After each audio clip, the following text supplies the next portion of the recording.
It's Trey Styles on the beat.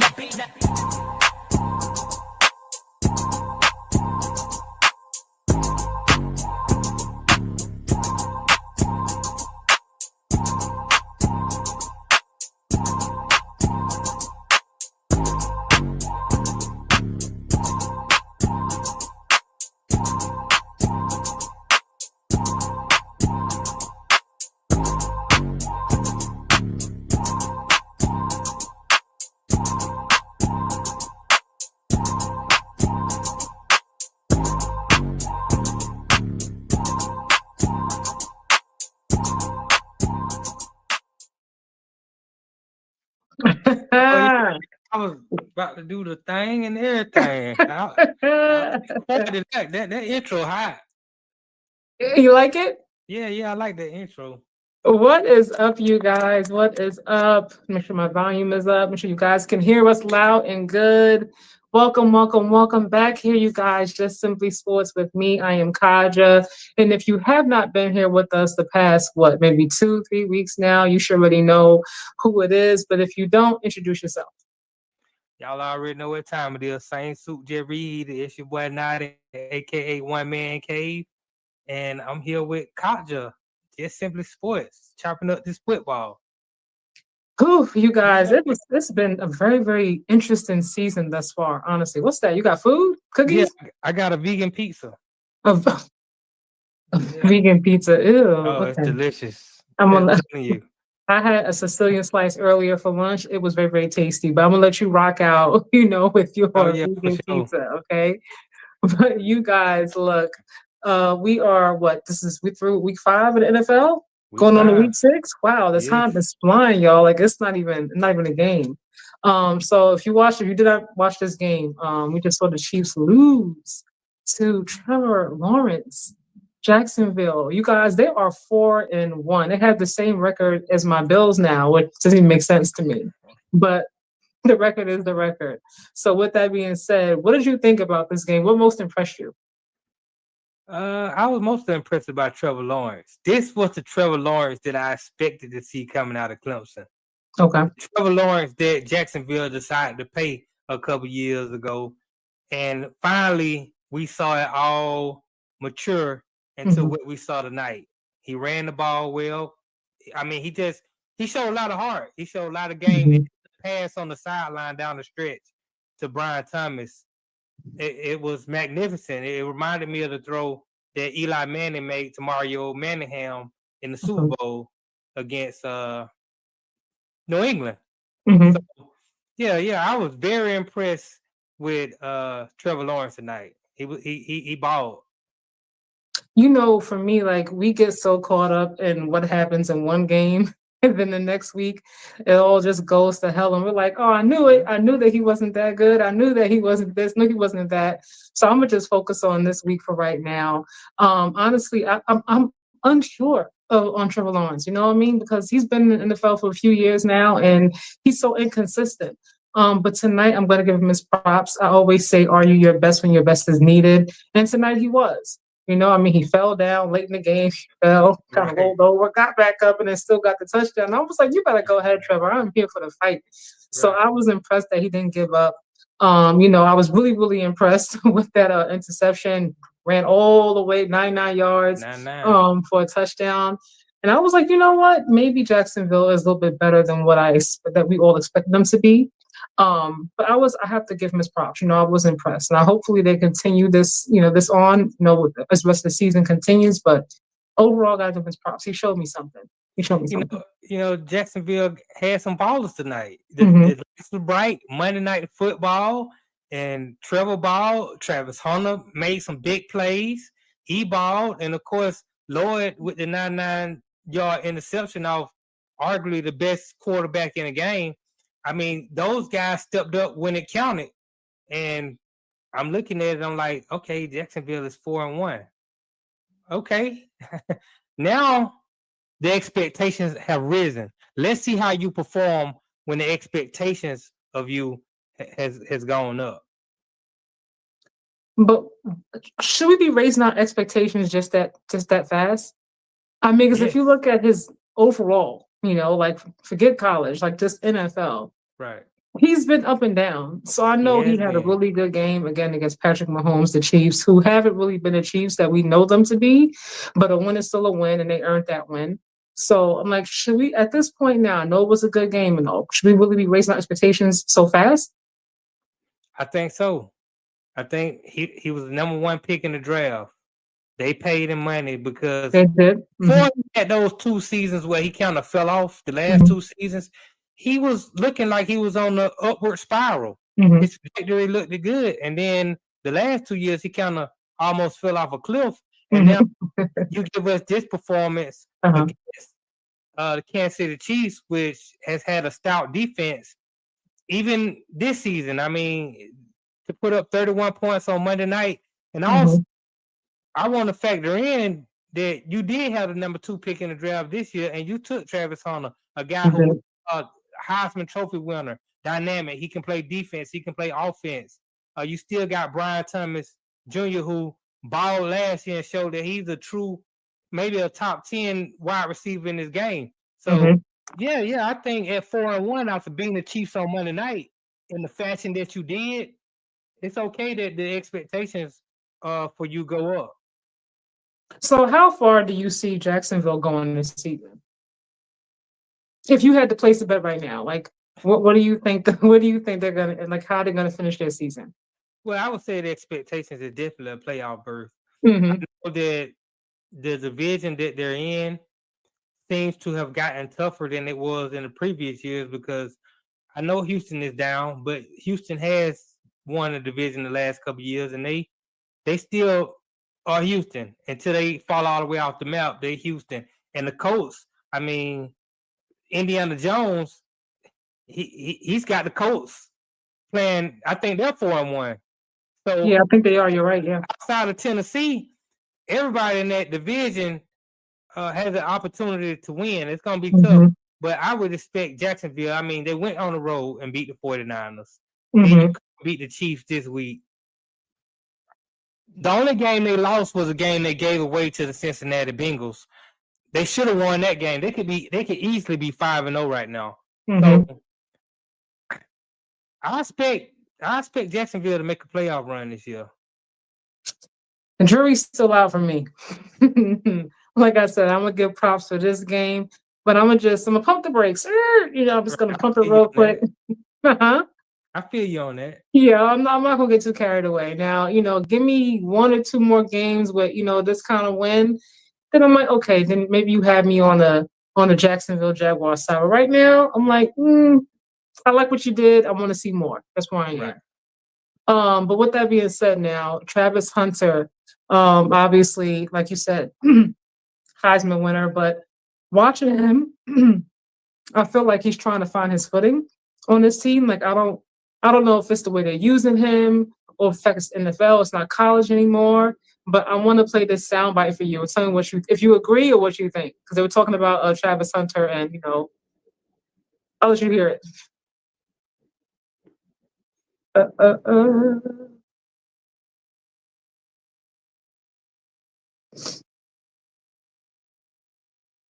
I got 28 guys in the league, man. My eyes work. I know who's good and who's not. Like, the guy's not that good. He's not as good as everybody thought he was. Like, I'm just being honest. He's got great ball skills, good kid, all that. Look at him. Jamar Chase made him look like a little boy. He doesn't belong out there. You either need to put him on wideout and get him off the defense, or you put him on defense and get him on offense. Get him off offense. He's not that good. He's not generational. He's not Deion Sanders. He's not Champ Bailey. He's not Charles Woodson. Stop. I don't know why they always thought that. He played against these 3 transfer wideouts. He didn't have to go against the NFL All-Pro every week. Come on, man. Play Colorado State. Stop. We got to stop. All right. So, very, very harsh, but honest opinion. That was Jason Whitlock. And I don't know if you guys watch Coach JB on YouTube, but he always has the most outlandish, outrageous, brutal takes. And I heard that, and I was like, you know what? I'm going to talk to you about it on here. So what did you think? Do you agree with what he's saying, or are you like, absolutely false? Who did you say that was? Coach JB. You watch him on YouTube? Him and Smitty? Okay. I'm glad I don't watch that guy after hearing those comments. So what are your thoughts on Travis Hunter? Travis Hunter is a great football player. Mm-hmm. What he fails to understand is Travis Hunter is trying. He's playing both ways. Mm-hmm. The NFL is a lot different from college. The playbook and the things he has to learn are way more detailed and way more intricate. Mm-hmm. What they're trying to do, they're putting him in on packages on defense, and right now they haven't really playing the slot receiver on offense. They got him playing the F role. He has to learn. He has to perfect those roles before they can expand his playbook, so to say. Before they Mm-hmm. can allow him to learn how to be an X receiver or be the Mm-hmm. Y. He first he got to learn the F position. Then on defense, he's playing and he's playing well. But again, he had to learn the defensive play side, Mm-hmm. play side of the book. You only got 2 hours of practice. Mm-hmm. He's not in a position where if he was just strictly wide, he'll be dominant as a wide. If he was strictly a Mm-hmm. defender, he'll be dominant as a cornerback. It's gonna take Travis Hunter 2 or 3 years to master all the positions of both sides of the ball. So I like the way Jacksonville is using him and working him in. And tonight, Travis Hunter made an impact on the win that Jacksonville had. Mm-hmm. So I don't know what this guy means. He's not generational. He's not a good football player. That's not what I'm seeing out there. I mean, well, I think the saying goes, what, jack of all trades, master of none, right? Right. So I mean, like you just mentioned, like there's 2 hours in practice, and then it's just gonna take them a few years really to hone in and learn both. Obviously, like this is the NFL, it's not going to be the same as college. Like I mean, that's just obvious. But is there a really, honestly speaking, is there a world where he can play both sides 100%? Because NFL is brutal. I mean, these guys are getting hurt like every week, every other play, like they're going down. And I think it is a lot. Not saying that he's incapable, but I think for anyone, to offense and defense in an NFL game with these big, huge guys, like I think ultimately that will take a toll on him. And I think it might shorten the longevity of his career. I mean, I don't think he can play 100% of the snaps. If that's what Mhm. you asking. No, No, he not can't. 100% understand. I just mean like, like No. really be 100% on both sides in the NFL. Like play at that kind of level. Not play every single snap on both sides. I'm just saying, like, can you be your best, like the absolute best you can be on offense and defense? I'll say this: what Travis Hunter is doing hasn't ever been done. Yes, we've seen guys play both offense and Hmm. defense. We saw Dillion play some wide receiver with the Cowboys, but you got to understand, Dillion was strictly a cornerback. Hmm. He mastered the role of cornerback, and then he was like, "Hey, I can play wide too," And then they let him do it, and he was pretty decent at wide, but he wasn't playing 100% of the snaps at wide. They were just putting him in there when they needed him or different packages. He also did punt returns and kickoffs Hmm. and things like that. But he was strictly a cornerback. We saw Charles Woodson. He was mostly a DB. He Hmm. would come in and he can do some wide here and there. So this is the first time a guy has come in the league and said, "I'm playing both positions." Yeah. Never been done before. So what I think it's hard for people to adjust their eyeballs to seeing something that they've never seen before. And I'm all for it. I applaud Jacksonville for allowing him to do it, and I applaud him for wanting to do it. It's almost like we see in baseball. We see Shohei Ohtani. Hmm. Nobody had ever seen a guy pitch, hit, and play the field. Hmm. And they allowed him to do it, and he's successful. Now he doesn't pitch all the time, but Hmm. when he does pitch, he's very effective. And I just think, because they didn't even want Shohei to do it, but Japanese Hmm. told America, "We're not gonna let him come over there to America if you don't let him do it." So if we go off what people think another person's capabilities are, we miss out on greatness every time. For me, it's not so much. I applaud what Travis is doing. I applaud what he did in college because obviously, like it's hard, to play football in my opinion anyway. But to be in the NFL and to play offense and defense, what you put your body through, week in and week out, I commend him or anyone for kind of, charting, going like to uncharted waters, so to speak, and trying to doing something that hasn't been done before. I applaud Jacksonville for allowing him, to do something different, to believe in him and let him do that. But I'm just thinking about the longevity of his career. And because NFL, like football in general, takes such a toll on your body, my concern and my thought more so is, will that be sustainable for a long career? Like, can he play for 10, 12 years on both sides of the ball? And I'm just wondering if he's stuck with one. Let's say he did wide out for, I don't know, 5 years and then went over. Would that be more beneficial, more sustainable for him in the long run? Well, honestly, we're gonna have to find out. But I believe what Dion say about him, and Dion say this is a special athlete. This is a one of a kind athlete. This is a different animal. And if he's that, then I really believe he can do it. And I really want to see him do it. I mean, the jury's out, like I said, because obviously time will always ultimately tell. You know what I mean? Correct. Like, we'll have our thoughts, what we think right now, but we shall see. We shall see. But moving along, oh man, I'm not even sure. There's so much that happened, but I'm just gonna go on right here because, oh man, this was the topic of every sports show I watched today. It was cry Eagles, cry, why Eagles, why? It was just crazy, and I'm just like, okay, I feel like I'm starting to get concerned. I feel like I saw this movie before a few seasons ago when it was all good because they were winning, they were undefeated, but they weren't happy. It was some turmoil, in the locker room, some dissension, and then ultimately it just crashed and burned.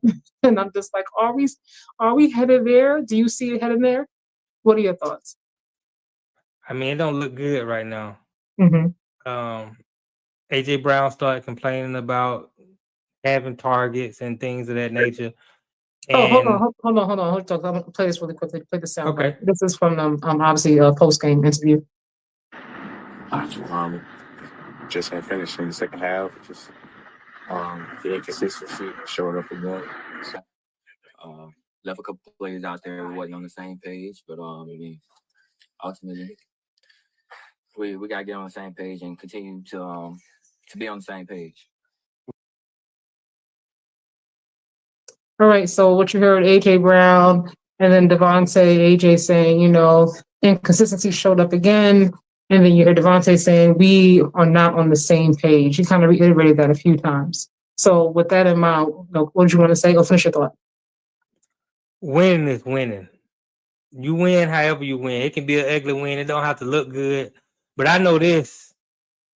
Jalen Hurts throwing the ball 38 times, and Saquon on the rest 6 times, that's not a winning formula. And if Jalen Hurts and the Philadelphia Eagles are trying to appease these wide receivers, Devontae Adams, AJ Brown and Smith. And Smith doesn't really say too much, but AJ Brown, he doesn't. He does that passive aggressive type stuff. We know. No. We play to win. You paid Devontae Smith. You paid AJ. You paid Saquon Barkley. You paid Jalen Hurts. Let's go out there and win by any means necessary, even if it's ugly. Even if you get no yards in the second half, but you win. Then you win. I just don't like this thing where I'd rather lose and be pretty than win ugly. That don't make any sense to me.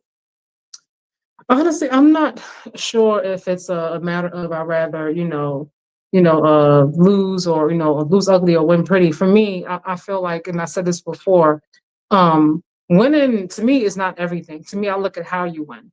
When you lose, I'm like, how did you lose? Like, was it a blowout? Did you look like you had no idea what the heck was going on? Was your coach looking like he didn't know how to coach? Or did you just lose the game because the other team was just better? You know what I mean? Like the quality of how you win, makes a difference to me. And then listening to them talking about inconsistencies, and I feel like their new OC, although he's been in the building, it don't seem like he knows like how to call plays. I feel like he listened to what the outside noise was saying, and he said, okay, I'm gonna try to make sure I keep AJ happy and all these different things, and they kind of forgot about Saquon, so for me, I'm just like, what is the identity? Because last season it was obviously Saquon. We knew it was going to happen pretty much in every single game. Was get it to Saquon and let him do what he does. But this season I feel like they're, like I said, like they're all over the place. And I do agree with AJ in terms of him saying inconsistency showed up again. It is inconsistent. Like, what are you doing? Yes, you have been winning.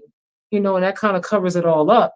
But if it keeps going like this and you're just trying to do things at random to kind of appease the naysayers and the analysts on television, you're not going to repeat like that. You're not. But AJ, you have to look in the mirror. Have you been consistent?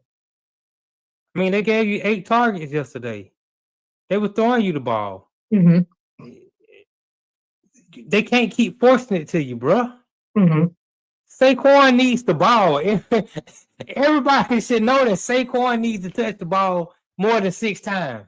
Mm-hmm. Hurts is not a gunslinger. 38 times, that's gunslinger mentality. Yeah. That's just not how the Philadelphia Eagles win football games. Mm-hmm. So, yes, there's an issue that Sirianni, and I'm putting this on Sirianni, you're the head coach. You have to be the one that go and galvanize the locker room and bring everybody together and tell them, this is how we're going to win.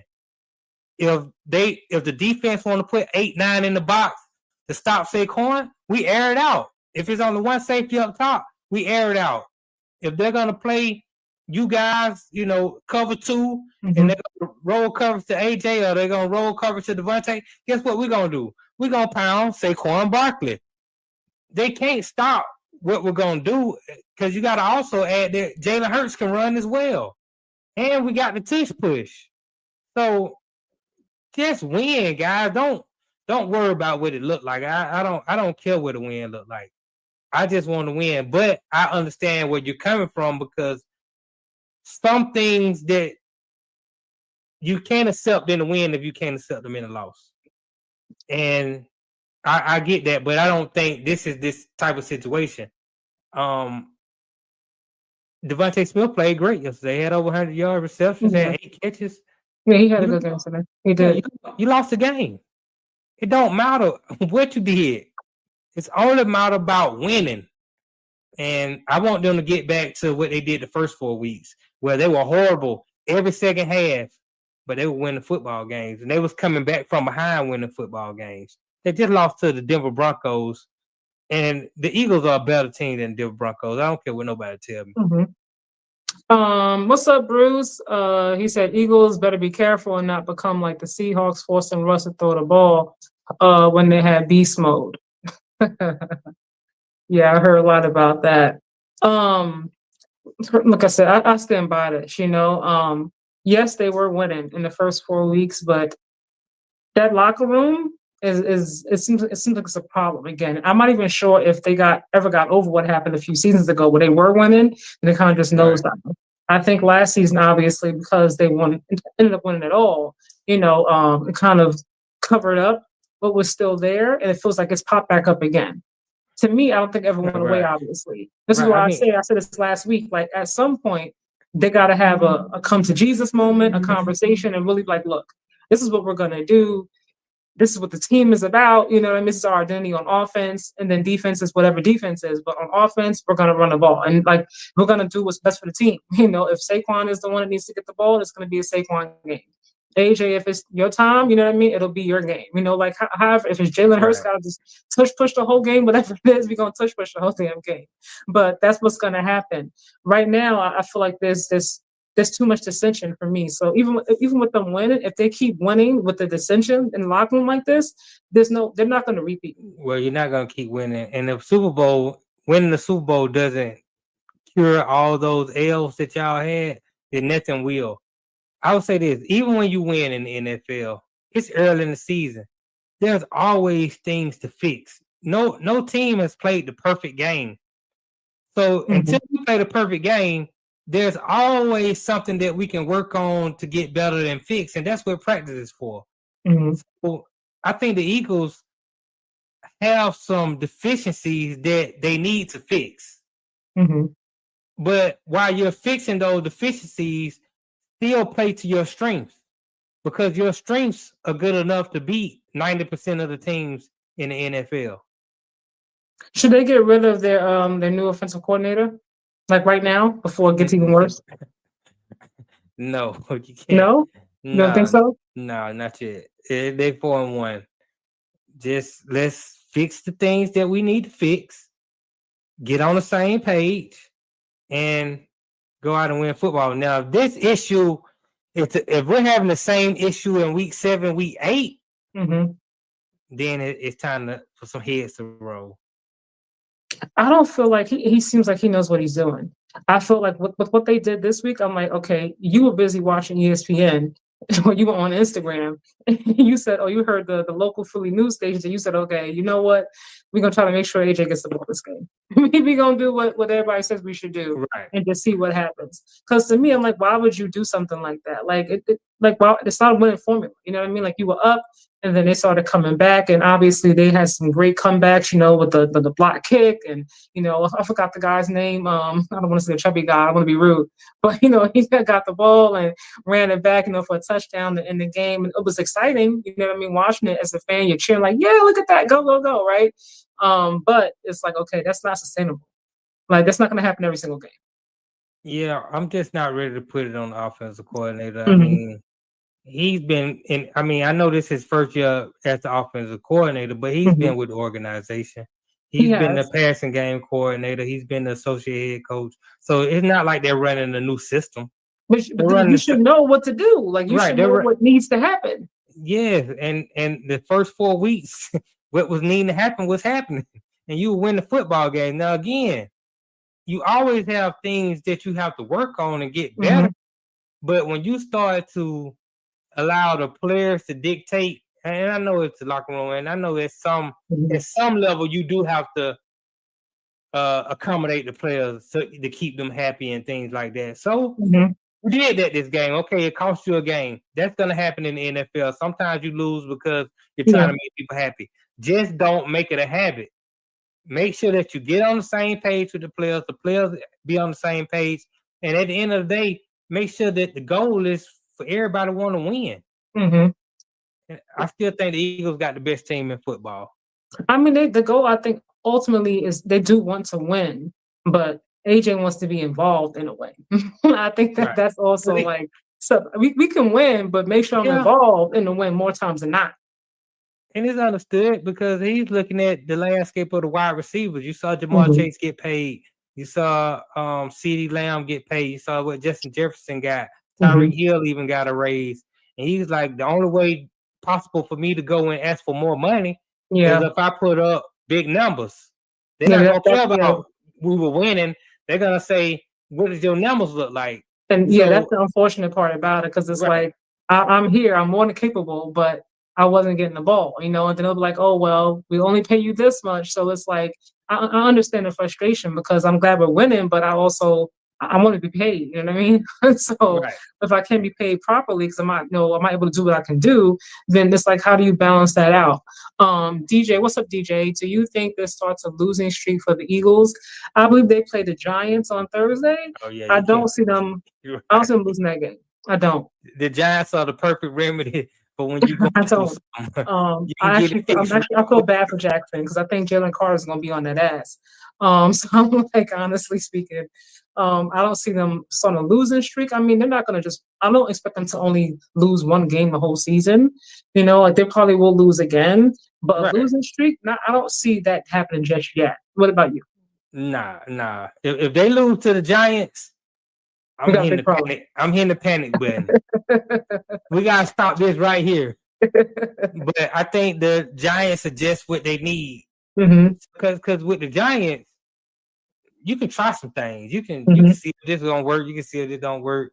All right, it don't work. We'll do something different. So the Giants are the perfect medicine for when you trying to get off the snide. Poor Giants.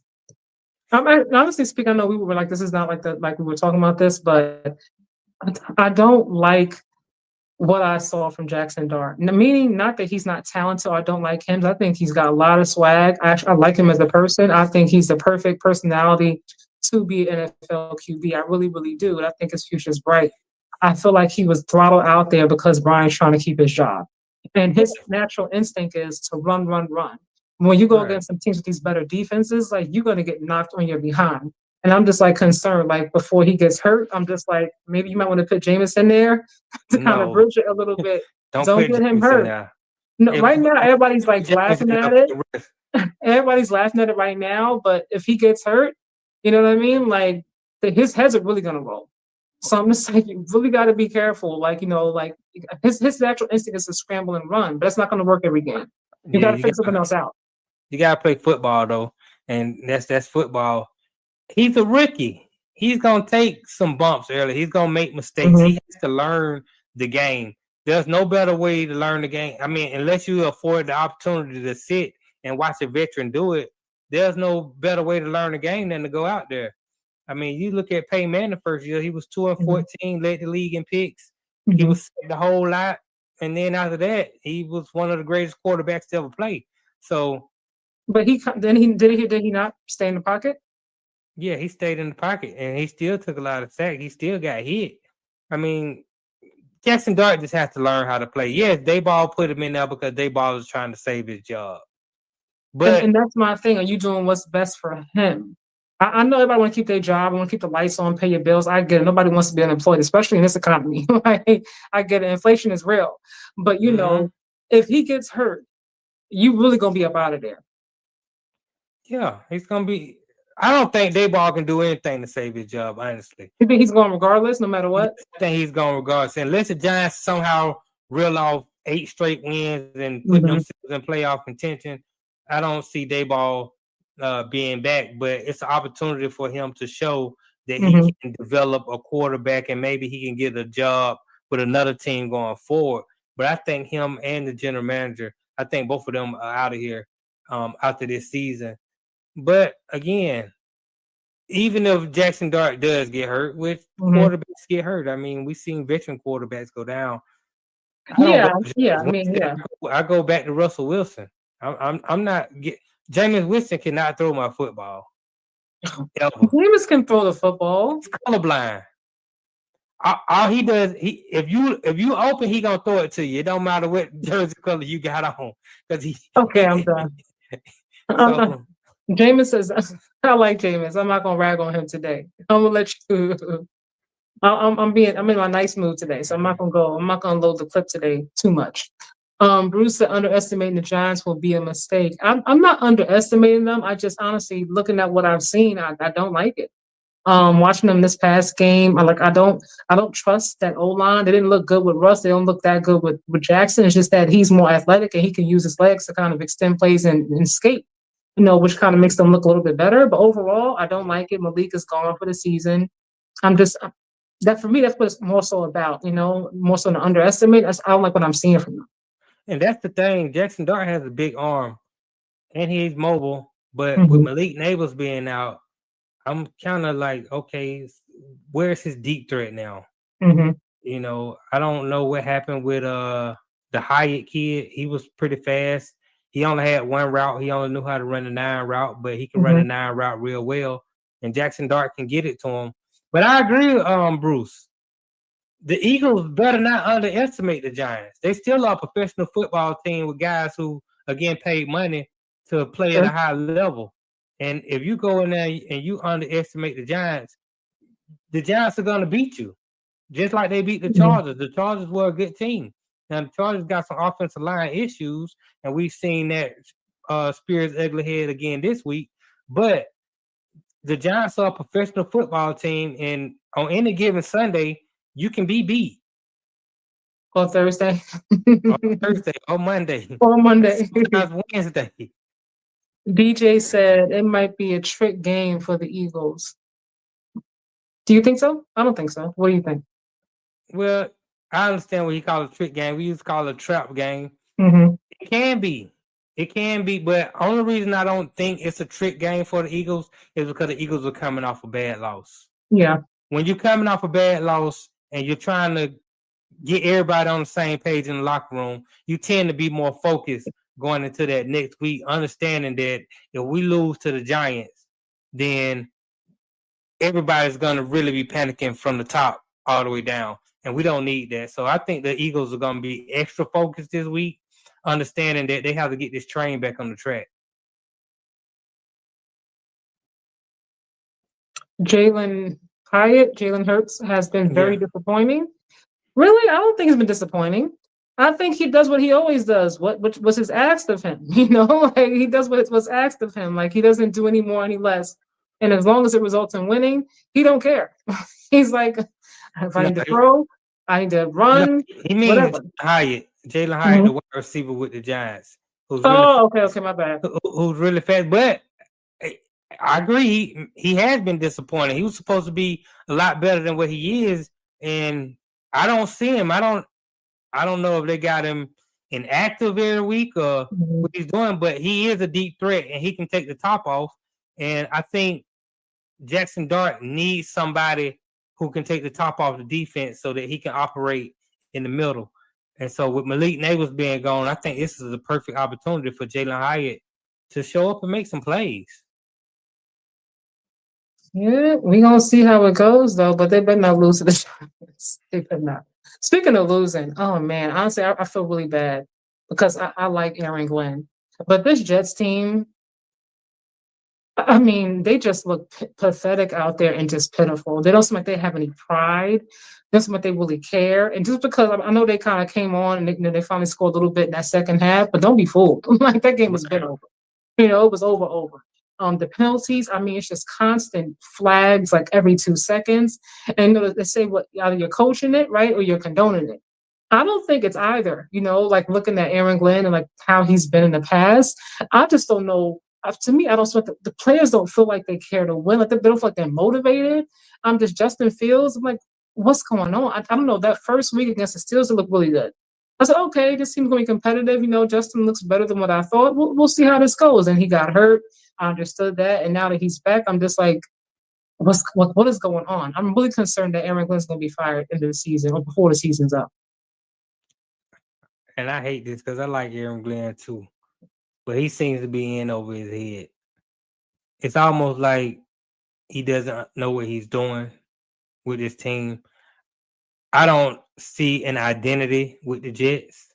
Even under Robert Saleh, they had an identity. They were going to play good defense, and only thing they were missing was a quarterback and the offense, and they made a mistake by bringing in Aaron Rodgers, and Aaron Rodgers just decimated the whole organization. But the defense was pretty good when Robert Saleh was there. They was one of the top defenses in the game.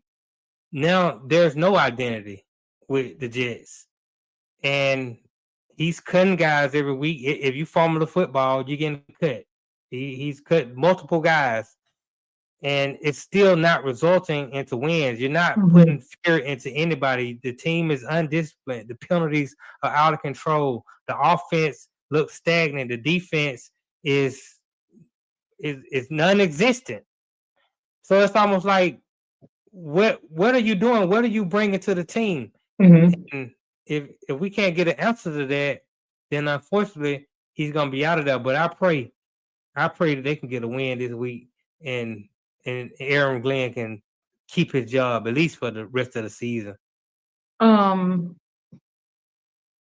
you just said about him, letting players go. Is it maybe he's trying, to be too, iron fist? This is what it's gonna be, like this, that, very structured military kind of coach. Maybe the players are not just vibing with his method of coaching. Could that be it? Because I'm just like, you get paid. These professional players, like you said, we were talking about, the Giants, and I can't tell because the penalties to me are the most alarming thing. I'm just like, you just got a flag for that 2 seconds ago. Like that happened last game. Like that happened 5 minutes ago. Like, how do you keep making the same mistakes? Are you trying to fix it or are you doing it on purpose? I really can't tell. Honestly, I think the Jets reached with this hire.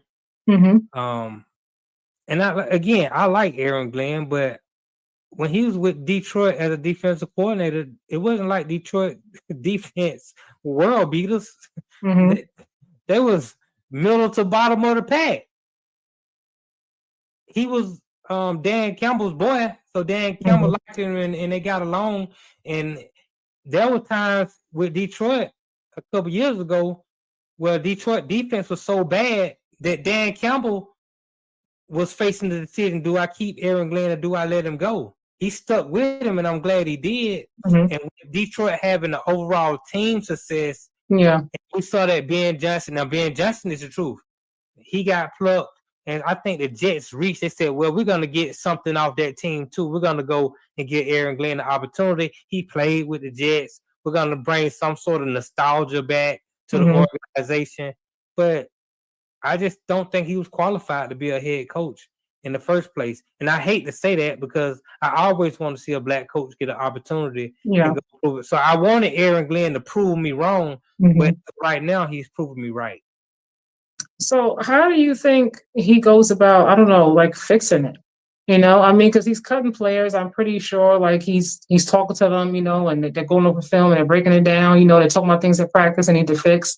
I don't think he's not trying to fix the issues. I'm just like, there's definitely a disconnect there. Like whatever his message is, it's not being received, you know. And so what do you think, you know, how should he go about fixing it? Or how can he to keep his job? I don't honestly. I just think when you're in over your head as a head coach, some of the time the best thing to do is hire the right coordinators, hire the guys around you, and I just don't think he has the right guys around him. You know, should he just focus on just being the head coach and just bringing somebody else in and just let them focus on defense? Well, he's supposed to be a defensive guy. I know, but it's not looking like that though. That's the thing. So I'm it's just not like, looking maybe, like that. I think maybe, because you're think like, it's your first time. Like, just focus on head coaching and get somebody else. Yeah, See, he hired his buddies to be the coach. Mm-hmm. I'm more concerned with the offense. Now, again, he's the defensive guy. That's just something that you're supposed to do.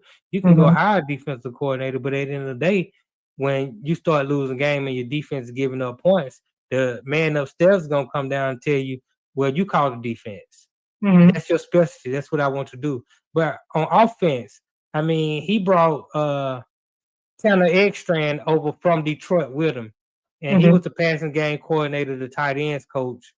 And he's somebody who's been with Aaron Glenn for a long time. So he brought a familiar face, but not necessarily a qualified guy, because we know that Ben Johnson was the offensive coordinator. And the guy that is running the offense right now for Detroit was the right-hand man to Ben Johnson. So you didn't even get the right-hand man. You got like the third guy. Well, I'm sorry, that's just not gonna cut it. Plus, you don't have the personnel to run the same offense that the Detroit Lions were running. Yeah, that's true. You don't have the same type of quarterback that they have. You don't have that same two-headed monster in the running backs behind them. You don't have a Sam Laporta. You don't have Jameson Williams. You don't have Jameis Winston. Jay Jameis. Right. Number uno, what it is. Right. So you don't have the same personnel. So no, you gotta run a different offense that fits the players that you have. Oh man, I so want him to succeed. Like you said, like black coaches, like the leash is a lot shorter. You know, like you really got to make sure, even if your team is not winning, they look disciplined if nothing else. You know, like they don't even look at the discipline. You know, to me that's the biggest thing. The discipline, like just the lack of effort. I mean, I mean, how many touchdowns was it? It was like no one in sight. You know, I was like they're just wide open. I mean, just walking right into the end zone. I'm just like, huh? Like, even I know, like, you got to defend, like, you got to be in the vicinity, you know, like, what are we doing here? And I feel, looking at him on the sideline, I feel really bad. I'm like, man, I feel you, Aaron. I know, just pray about it. I'll be sitting there like, man, let this man at least get one more season to do something different. Well, but I don't know if he's going to get it. He might not. You know, the leash is short for any coach that's not winning in the NFL. I mean, definitely, if you're not winning, if you're not winning the way, I mean, we saw Frank Wright win the Super Bowl go to Carolina, Mhm. fired. First year, go to Indianapolis, fired. Freddie Kitchens in Cleveland, don't last the whole season, fired. Mhm. If you put a poor product out there on the field where it just seems like you have no clue of what you're doing, Mhm. they're gonna get you out of there quick. I just hope he can survive just because he's a black head coach. But if I wasn't looking at that, I was like, man, y'all gotta get this guy out of here, man. He don't know what the hell he doing. I don't think I don't I know obviously he's the head coach, so when your team looks that bad, like they're gonna put it on you, especially when the defense looks bad. It's like, well, that's your calling card. So if anything, the defense should at least good, the offense doesn't, but both sides just look crazy. Right. I just like I will look, I just hope that they at least give him this season and next season or to see like what can happen, just because I know like it's hard, like it's rough to get these head coaching jobs. They don't come around, every Tuesday. So Look, we shall see what happens. But if he goes 0-17, he has no well, shot. I mean, over 17. I mean, look, I thought New Orleans was the worst team in the league. And over 17 as well. I think Justin Fields is better than Spencer Rattler. Mm-hmm. And New Orleans play with heart every week. They compete every week. Mm-hmm. And out and they won a game this week. I'm sorry. The Jets. I just need you to show me that you compete. Now, the first week they played against Pittsburgh, And that was the last time. that was the last time I seen them compete. This is the first only time. I don't know what the heck happened. I don't know, but I'm like, they can't even turn and go to the backup because the backup is awful. It's like, you know what? I'm gonna put this out there. Like I like Tyrod Taylor. Shiloh Sanders is looking for a job on somebody's defense. Should Aaron Glenn put a call in to Dion, like, get your boy in here. Let him see what he does. Good. You said no? No, Shiloh ain't good. I saw that in Colorado. I was like, oh, he ain't gonna go to the league. I said somebody gonna give him a shot because he's Dion's son, but he's not that good. I mean, what they have is not looking too good. Maybe because he has a heart and he really wants it, he might show up. You got a point. Bring him in for a tryout at least. Like let him try it. I mean, what you got to lose? You're already losing. Like, you're not winning. What's he gonna mess up? If I'm being honest. Man, what's up? What's up? Simply Ball dropping. What's going on? How you doing, my guy? Who else is in here? I see Dre. What's up, Dre? How you doing? Dre said, Katja, you grinding. I just walked in the crib. What you was up to, Dre? What you was up to? But yeah, you guys. So now we're gonna go to the other side of things. We're gonna go to the Cowboys because look, people are talking about Dak, okay? Like, and we know, all right, we know Dakota Rain, we know, Rain, we know how it goes, right? Good in regular season, and then postseason, it's not what it's supposed to be, what we want it to be. But I will say, I feel like there's just something different with Dak this season. I don't know. Like I said, it could be him being a father now and, engaged or, something different to play for. But it's just something different about him. And I'm looking at him without CD. Micah's not there. And obviously the defense is what it is. But the offense, I think we're missing, 4 starters yesterday? Yeah. And they still, I'm looking at who they were playing, but these are still NFL players. They still got to go out there and compete. And I like what I'm seeing from him. Now, the record obviously doesn't reflect how good the offense looks to me. But I'm honestly impressed by the offense. And I don't like Jerry, but I'm impressed by the offense. What you think? Are we sleeping on the Cowboys? I don't think we're sleeping on the Cowboys, but Dak is playing well. Definitely against poor teams. He's the Giants. He put up big numbers. He put up big numbers. I mean, he put up big numbers every week. The Jets, Chicago. He's putting up big numbers against a lot of bad teams. What about the Packers though? We thought they were like Super Bowl contenders week 1 and week 2. Yeah, and then he put up. He's playing on the MVP level. His numbers look great. Okay, I put him on the level. I mean, I don't think he's MVP because of the record, but he's putting up big numbers. It's great. Dak is playing like a quarterback who has no pressure on him at all. It's you don't think so? With that $60 million? This is my point. he got paid his money last year. He hurt himself. Mhm. He was out for the season. Okay, he's back. He know the defense ain't no good. He know my money good. My money guaranteed. I'm gonna get my bread. Man, I'm finna just go out here and play football, man. I done whooped Jerry at the table twice. I'm just gonna go out here and add. I'm gonna do my thing and let the chips fall where they may. I mean, don't get me wrong. There could be pressure, but he's playing like there is no pressure on him. He's just playing football. He's playing really good football. He got good wide receivers. I mean, and then Javonte Williams, he's looking like a new running back. He's running the ball very well. So it's a very balanced offense. So I like George Pickens too. I liked him. yeah, George Pickens is balling. He seems like he has a whole new attitude adjustment. Yeah, he want to get paid. He better. Right. So He better toughen up. You better shape up. And Dak is throwing him the ball. And George Pickens has always been a talented receiver. Yeah. Everybody knows Just he's good. Attitude, temperamental. Just been attitude. But I think his attitude is very well now that CeeDee Lamb is out. And he's the number one option. He's getting the target. Let's see how this plays out when CeeDee Lamb's come back and starts getting 12, 13 targets a game, and George Pickens goes back to getting 3 or 4. Then we'll see if his attitude remains the same. But as of right now, Dak is balling. What can I say? But I don't think anybody is sleeping on the Cowboys because their defense is trash. I mean, I keep hearing, name me a quarterback that's playing better than Dak in the NFL right now. Like, I've heard that for like the past 4 weeks in a row. Like, name me a QB that's playing better than Dak, And also, nobody was really, people were really questioning Jerry getting rid of, Mike McCarthy and hiring Shoddy, right? And so far, he seems to be doing an okay job, as the head coach. I mean, obviously, we'll have to see the season goes on. But so far, I'm not mad at how he's been coaching. I'm like, maybe I was like, who is this guy? Like, where'd you get him from, Jerry? What the hell are you doing? But he looks better than Aaron Glenn, in the head coaching chair. So I don't know. I think I'm not gonna say they're gonna win it all because that defense I think is gonna catch up with them, if they don't figure something out. But I think, if I think the Cowboys can get further this season than we expect them to in the postseason, should I say?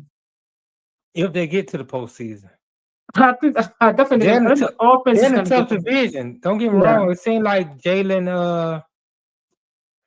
the quarterback in Washington. I don't know why Jaden Daniels. It seemed like he might just regress a little bit, but he played well yesterday.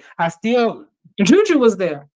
Juju was there. They had the handshake thing. Right. I expect Philly and Washington to be better than Dallas. So that means Dallas could sneak in as a wild card, but I just think the defense is too bad, too terrible to really expect too much out of. I mean, Dak is going to have to throw for 300, 350 yards every game. Now, if he does that, then yeah, they have a shot. But I just don't see him throwing for 350 yards every game and giving them a chance to win. At some point, you're going to have to play Philly again. You got to play Washington twice, along with the rest of the schedule. I mean, they could have beat Philly though in that game, that first game. Honestly speaking, CeeDee Lamb dropped 4 passes and definitely 2 passes in crunch time that if he would have caught, it would have changed the outcome of the game. So Dak has ball every game, even when they lose. So I'll give him that. Maybe Dak can throw them into the playoffs. But if you can get in, you can win. That's what I always say. If you can get in, you can win. That's not with that defense. And Jerry knows that. The offense can get them there. Now, once you get there, you gotta your 60 million, because Jerry said, look, Dak was indispensable. Michael wasn't. Okay. That's what he said verbatim. So when you get in, okay, indispensable, 60 million, no trade clause, better show up. Otherwise, why am I paying you 60 million? So we shall see. Hold on. Brandon Holland. I haven't seen you here before. What's up? Lawrence really won through the power of Tylenol. I'm not sure what that one means. Maybe I'm missing something. Aziz Al-Shair hit Lawrence so hard. Oh, he actually got better. OMG. Well, he got time to sit. And maybe sometimes when you sit and you watch the game from Mhm. afar, you can see things a little bit different, and you can come back and play. But let's be honest, tonight was the best game Trevor Lawrence played all season. Mhm. Those other games, even though they won, they were And it shaky. was his birthday. Yeah, today was his birthday. Yeah, so they were saying, when they were Oh, talking to him after okay. the game. Happy birthday, Trevor. Yeah. Maybe he had something lined up, and he had to perform well to make sure. But I'm just saying, he hasn't played this well all season. Mm-hmm. Tonight, he played like a real number one quarterback pick in the draft. So I was impressed with Trevor Lawrence tonight. Yeah.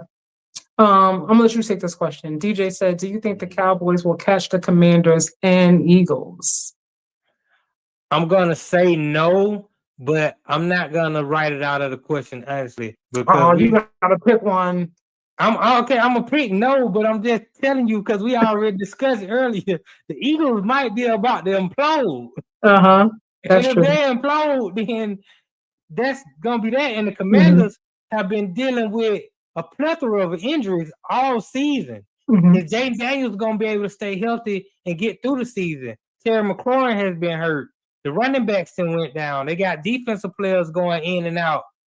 So if the Commanders are gonna be riddled with injuries all year, then Mm-hmm. all bets are off. So the Cowboys could come back realistically and catch those teams. I don't think they will, but it's always a possibility.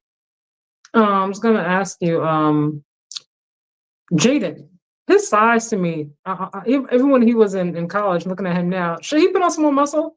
He a little frail Of looking to course. me. I'm concerned. I'm like, maybe you just put a couple. I'm not saying you got to put on like 30 pounds of muscle, but just a little something, because he's tiny. I think I got more muscle than he does.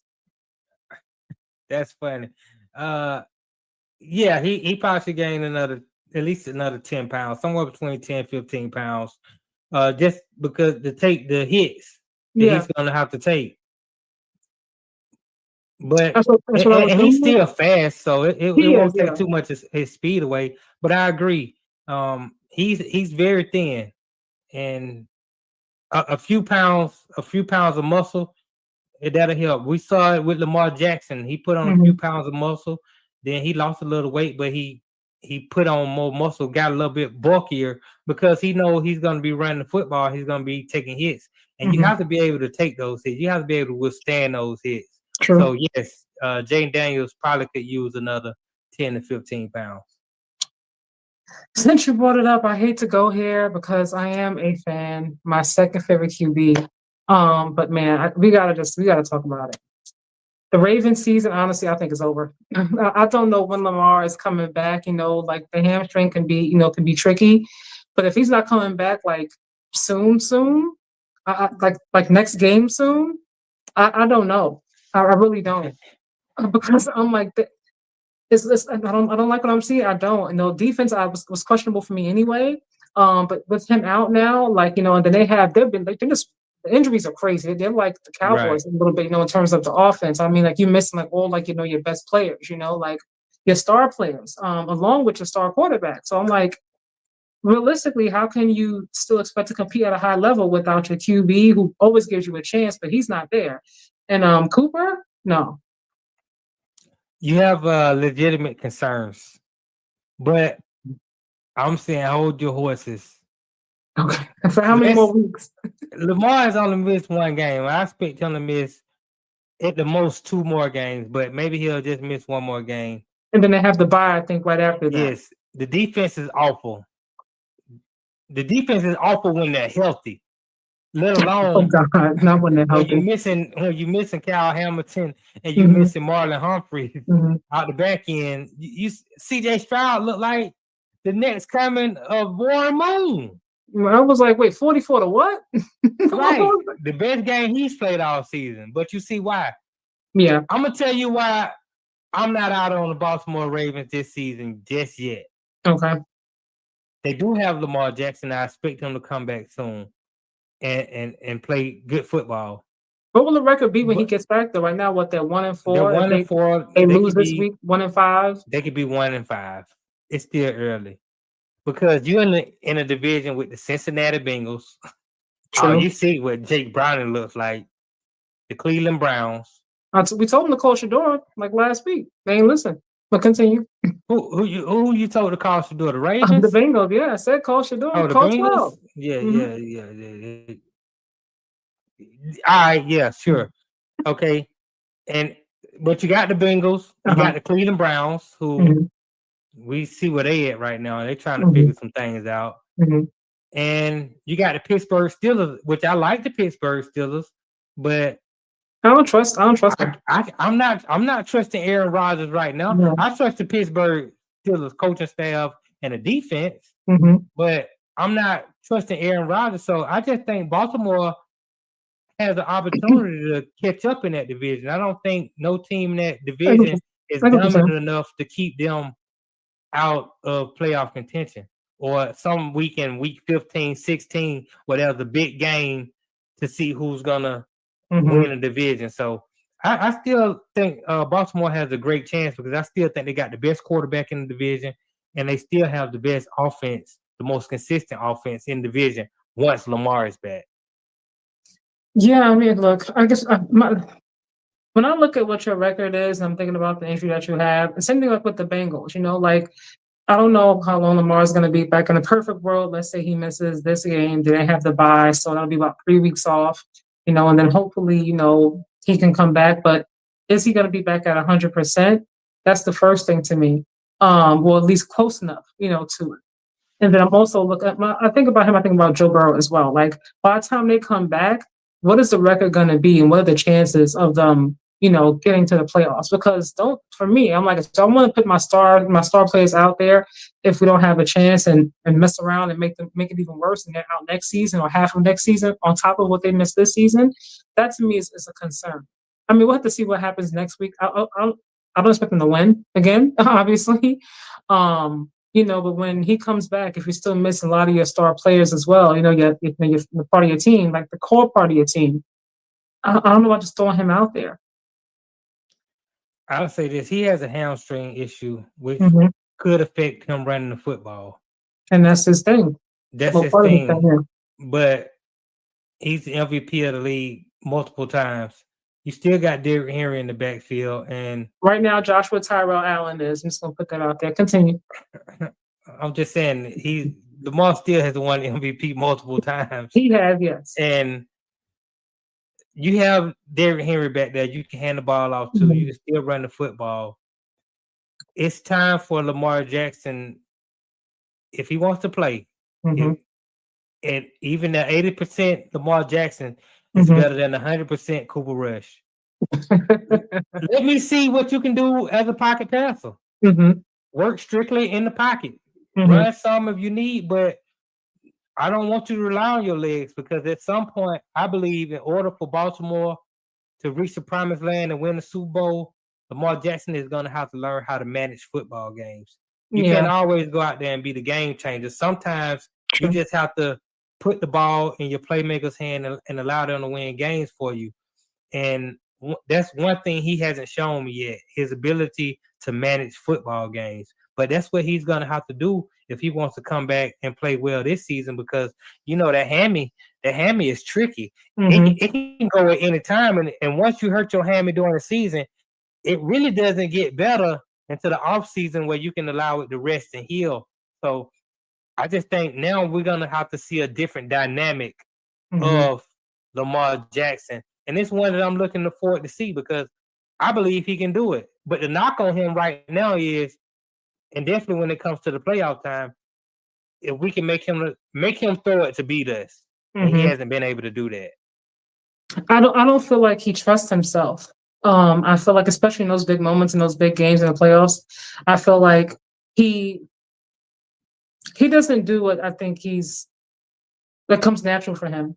Like was it maybe like 2 seasons ago when they were playing the Chiefs. I'm just like, why did you stop running the ball? Like it was effective for you. That's what got you here, and then you just stopped and then started trying to be Patrick Mahomes and just throw the ball. And it's not working. And nobody switched it. I was like yelling at my TV, like, run the freaking Lamar, run! Like there's space, run! Like, why are you standing there? I was so livid. I'm having flashbacks. Forgive me, you guys. But and he said even his mom was like, why you ain't run? You know, like what the heck is going on? But I'm just like I think a lot of times because he's Lamar and we have such high expectations of him, whether he admits it or he doesn't. I feel like he obviously hears it. Maybe his mom says it, family and things of that nature. It's like even in those big moments, if he says, you know what, I'm just gonna woosah and I'm gonna manage the game. I'm not gonna try to put my Superman cape on. And he, gives that ball to Derek or Flowers, and it doesn't work out. It's gonna go back to Lamar. See, we knew that Lamar, it's time to have a real conversation. Is Lamar ever going to win a Super Bowl? Like, can he ever, win in big moments? Like all these different things. So I feel like for him, he's kind of like, I want to prove people wrong, like in a sense. He may not say it, but I feel like a part of him in those big moments, I feel like it's in the back of his head, like, I got you, I can win these big games and end up losing. It has to be in the back of his head. See, when you run the football as much as Lamar Jackson does and take the amount of hits that he takes, it's going to put a toll on your body. This isn't the first time we've seen Lamar miss games with injuries. He's been banged up a good portion of his career because of his style of play. But when you win the MVP 2 times, yes, the expectation is now Super Bowl. The media is going to be questioning, can you win a Super Bowl? Does he have to win a Super Bowl? And the answer is yes, because any quarterback that has ever won an MVP has been faced with those questions, let alone multiple time MVPs. So the criticism is legit. And I hope, and I don't think that the pressure is too much for him. I just think at some point it's going to come down to him pretty much not turning the ball over in the big games. Those 2 turnovers he had last year against Buffalo in the playoffs, those 2 turnovers cost him the game. And if he can eliminate the turnovers in those games because he's trying to be Superman, then I think the Baltimore Ravens have a good opportunity. Now they're gonna have to fix that defense. That defense is awful. It's not the same as it was for the last couple of years. This defense this is the worst defense he's played with. So right now, I picked Baltimore to go to the Super Bowl at the beginning of the season. But I'll be honest with you. I'm not confident in that pick at all. I think you should scratch that right now. I mean, if you allow me to do a do-over, I surely will, and I appreciate it. Oh man, you guys, we're gonna have to wait and see. Look, I mean, I hope that he can get back sooner than later because obviously Mr. Rush is not it. This is why it goes back to say I said this a few weeks ago. I feel like when you're looking for your backup QB, you want to find someone who has similarities that can do similar things to what your starting QB does. Because right now I don't think he's his skill set to me is not beneficial to their style of offense. It isn't. I mean, I think they got Tyler Huntley. Maybe they can play him. Man, it would have been great if Shador would have just said yes. I'll come to Baltimore instead of saying no, I don't want to go there because he would be playing right now. That's true. He will be playing. I mean, look, all right, we're not gonna rag on Shador. I'm just saying. I mean, hindsight is 2020. You never know. But I think his thing, and I understand why he did it. Yeah, you saw Cooper Rush play. Yeah, we're gonna start Shador this week, and we're gonna see how this thing work out. But I mean, he didn't want to be a career backup, and I get why he wanted to go to compete because there's no competition between you and Lamar. But it don't matter how great you are in preseason, like you're not gonna beat him at that job. No, but that's not how the NFL works. Somebody should have told him that's not how the NFL works. You go in, you play these 2 or 3 games with no Lamar, and you ball out. What ends up somebody else another team call you. I saw this same thing happen with Jimmy Garoppolo, and he was sitting behind the goal. He was sitting behind Tom Brady. I seen the same thing happen with Matt Castle. He was sitting behind Tom Brady. Tom Brady goes out for the year. Matt Castle comes in. They go 11-5. Matt Castle gets the job with the Kansas City Chiefs next year. He's the starting quarterback. Jimmy Garoppolo, Tom Brady goes down, gets suspended, actually for the cheating scandal. Garoppolo comes in. He plays so well. Belichick want to get rid of Brady. Now Brady cries to the owner, tell him get rid of Garoppolo. Okay, Garoppolo goes to San Francisco. They go to the Super Bowl. But if you play well as a backup, You gotta get your opportunity to go somewhere, and they build and they label you the franchise guy at that organization. So you weren't gonna build a career backup to Lamar Jackson if you go in there and ball. Next thing I know, you in New Orleans next year. That's your job. I think that was what he was thinking. When Eagles called him, or when the Ravens reached out, I think he was like, okay, you got Jalen, you got Lamar, like it's not gonna happen for me, because Jalen is never really hurt. You know what I mean? For the most part, even when he is hurt, he still play. He hurt. Jalen got hurt last year. He still played. Yeah. They put Kenny Pickett in for 3 games. Kenny Pickett played well. Kenny Pickett played well enough that Cleveland gave draft picks to the Eagles. Kenny Pickett was supposed to be the starting quarterback for the Browns. And then they got rid of injured in preseason. Right. Yeah. So they traded him to the Raiders. And what is the talk this week? Kenny Pickett might be the starting quarterback of the Raiders because Smith is playing so awful. So that's the conversation. Man. But what I'm saying is, if you come in as a backup and show that you're good, you're gonna have an opportunity elsewhere. We saw it with Baker Mayfield. We saw it with Sam Darnold. I mean, the list goes on and on and on. But I didn't have this on my thing, but it made me think about it when you brought up the 49ers, right? Niners gang, if y'all in here, you know what I mean? Stand up. Mac Jones, Brock Purdy. Mac has been looking pretty decent in that system, okay? I don't know if it's the Kyle Shanahan system or what, maybe we misjudge Mac. I don't know. But it begs the question. Did Brock Purdy get overpaid? No. He didn't get overpaid. He earned every dollar that he got.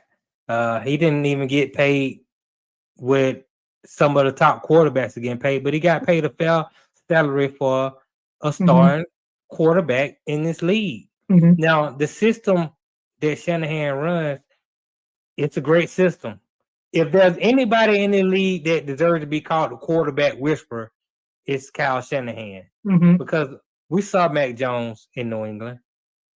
Hell, we saw him just last year in Jacksonville when Trevor Lawrence got hurt and Mac Jones had to come. He was awful. He was the worst quarterback in the league. Next to Indiana Jones in New York. Indiana Jones was pretty bad. Yeah, but you see what happens when you put these quarterbacks in an ideal situation, in a better situation. That's how I know, okay, damn, Brian Daboll, you got to go. Because I'm seeing Daniel Jones do what he's doing in Indianapolis. He looks like a whole nother quarterback. Yeah. Jacksonville got rid of their coach. And Trevor Lawrence had the best game I've seen him play tonight on Monday Night Football. And Mac Jones is 3-0 with the 49ers. He's balling. He's doing what a backup quarterback is supposed to do. Now, guess what's going to happen? Brock Purdy's going to come back. He's going to get a job. He's going to play well. Guess what's going to happen with Mac Jones? He's going to go to Cincinnati? No, he's not going to Cincinnati. Somebody next year is going to call San Francisco and see, can we get Mac Jones to come in and compete for our starting job? That's how it goes. That's the NFL. Oh man, I've been putting this topic off because I was like, I don't want to go to this topic. I'm a little bit concerned. I was like, I don't want to go here, but we got to talk about it. All right, now we were messaging during this game up at the crack of dawn while watching football. Did the Browns find their starting QB in Dillion? He did what they asked him to do. Like they simplified the game for him. He took care of the ball. He was poised. He didn't he was phased by the moment. And that Minnesota, that defense, it's especially for your first time, kind of just thrust in there, playing, not in Cleveland and going overseas and things like that. It could have been, this is too much. But I think he did a very good job. Got to be fair. I think he did a good job of, of managing the game. And with that being said, I'm like, if he keeps looking like this, doing what they're asking to do, I'm not sure if Shador is going to get the chance this season that I'm really hoping that he gets, but I'm like, I don't know. What you think? He's going to have to win some football games. You can do all that they ask you to do. At the end of the day, if you're not winning football games, then we got to see what Shador looks like. I would say Brian Flores is 11-1 against rookie quarterbacks. Mm-hmm. So yeah, it could have been disastrous for Dillion Gabriel, and he did show poise. He did play a really good game. He didn't turn the ball over. I think he took only 1 sack.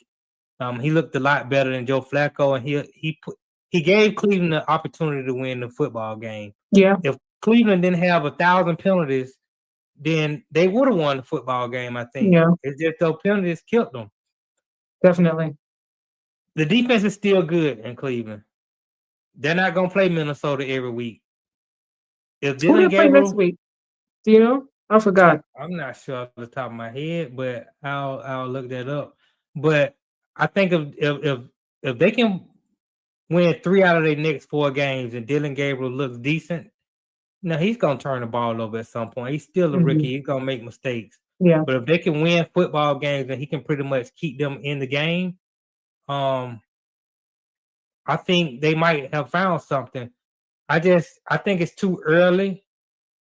I think it's too early to say this is our guy, because it's not like he went in there and he just lit the Vikings up. Mm-hmm. True. They have a very tough game next week. You got to go into Pittsburgh. Okay, that's what it is. Okay. Mike Tomlin is going to dial it up. Now, again, Cleveland defense is very good, and you're going against a 41-year-old Aaron Rodgers, who honestly, and I like the Steelers. That's the team I support.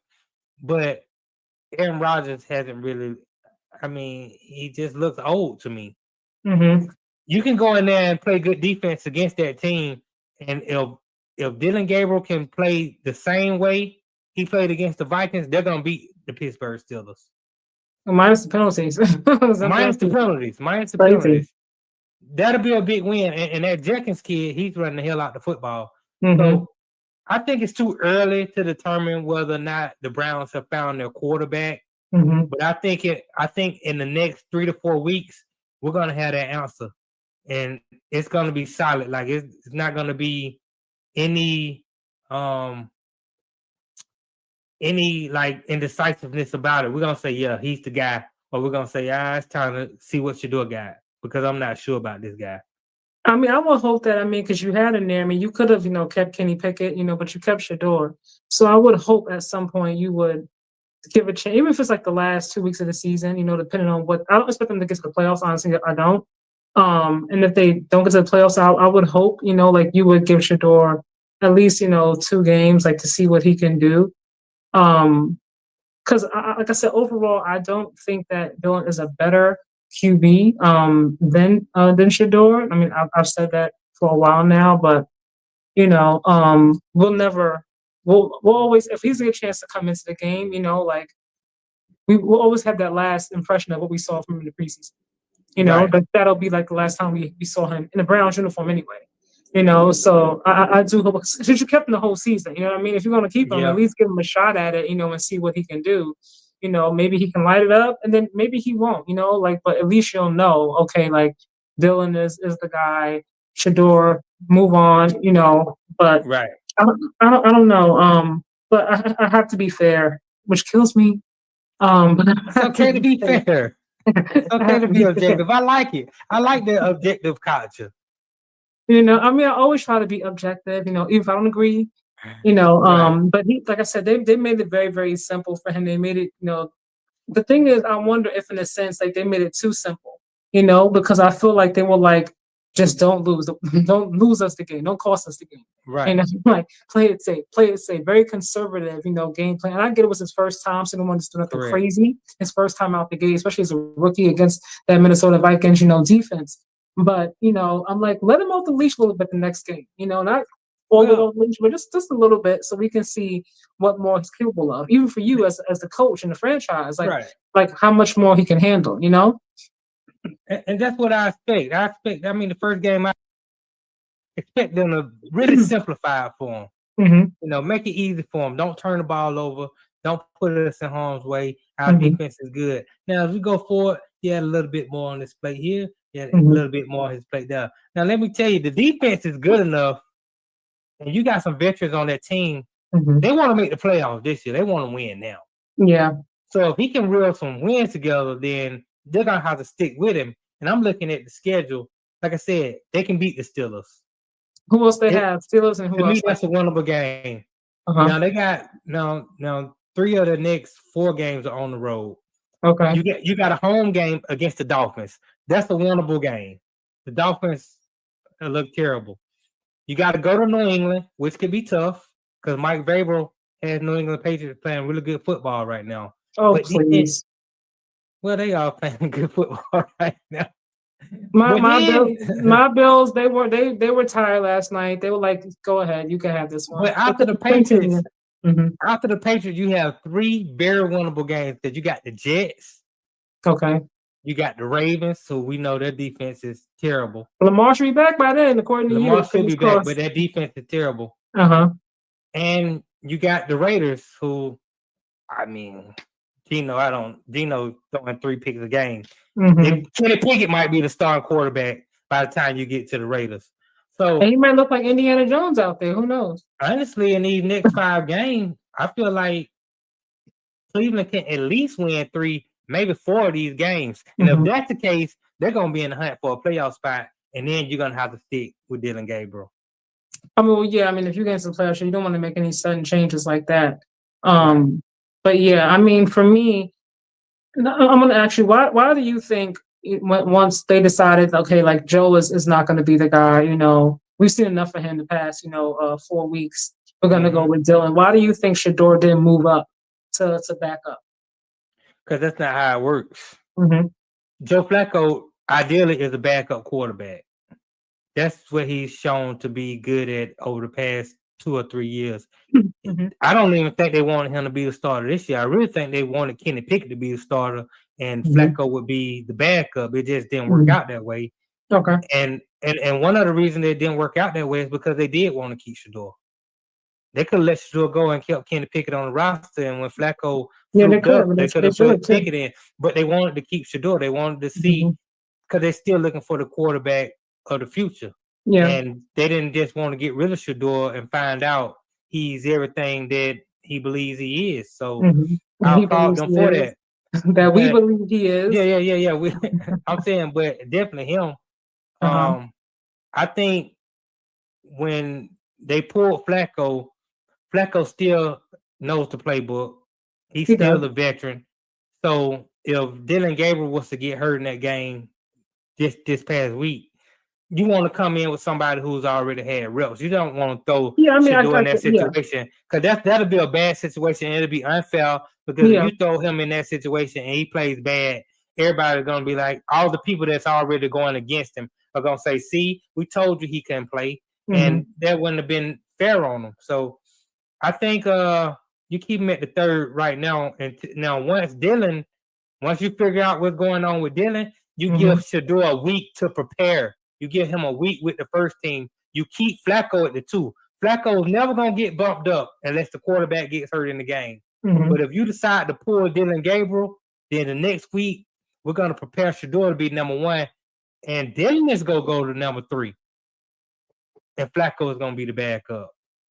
In the perfect world, obviously, I hope that Shedeur gets a chance to show, what he can do. Even if they decide to stick with Dillion, ultimately, for the next few years, at least if Shedeur gets a chance to play, then perhaps maybe he will have earned himself, a spot on a different roster, for as a QB for next season.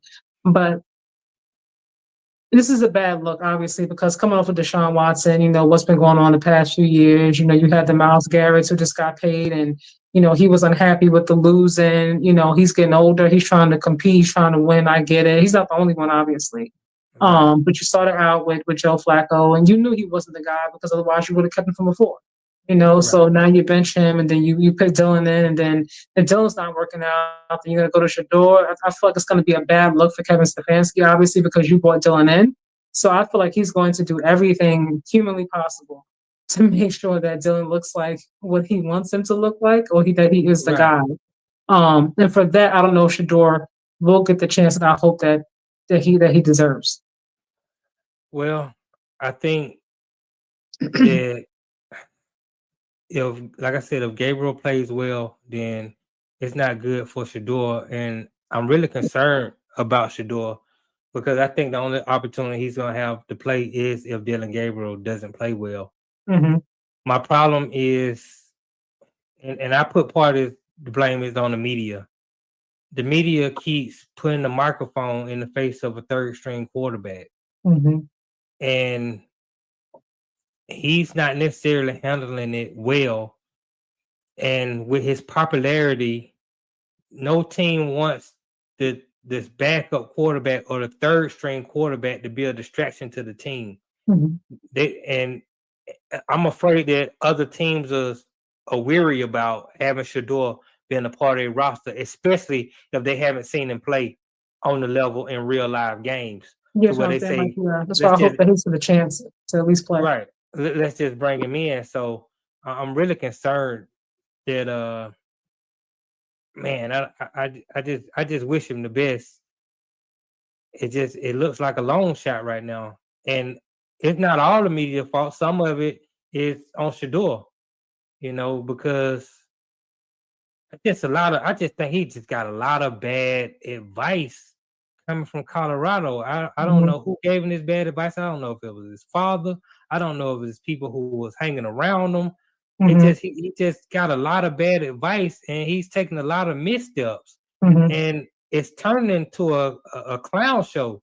The only third string quarterbacks that the NFL ever, they look at Jameis Winston doing clownish things. Like when you go in there and you do that's clownish. Okay. It's funny, but it's clownish. You're a quarterback in the NFL. You have to be more professional than that. And I know that you were baited into it by the media, but as a quarterback, you can't be paying attention to what the media is talking about. You got to be stay focused and get focused on being a quarterback. His mom also called Rex out, so I think he is he definitely heard it. Rex is doing what Rex always does. He's pretty loud, and he's a good coach. Now, don't get me wrong, but he's in the media. He's loud. He's very loud. He always does. So I just think, man, I just really hope he gets the opportunity, even if it's not in Cleveland, it's somewhere. Somebody just need to take a chance on the guy, because I really do believe that he's a starting caliber quarterback in the NFL. So I didn't like, we spoke about this about Rex last week, and just thinking more about it, just into some deeper thought. When you say, sit, get in, get your butt in there, study, sit in the front. If I knows, the whole league knows. Like, what does the whole league know? You're saying Shador is not studying. You're saying that when he's sitting in the back with a hoodie on and headphones, like what are you implying there? And then a few days later, Kevin came out and said, "Oh, he's always very, very monotone. Like when he doesn't seem like he likes Shador. Like I don't know. This is the vibe I get from him. Honestly, that could just be him, but it doesn't seem like he cares for him. But he was like, Shador is doing everything that we've asked him to do.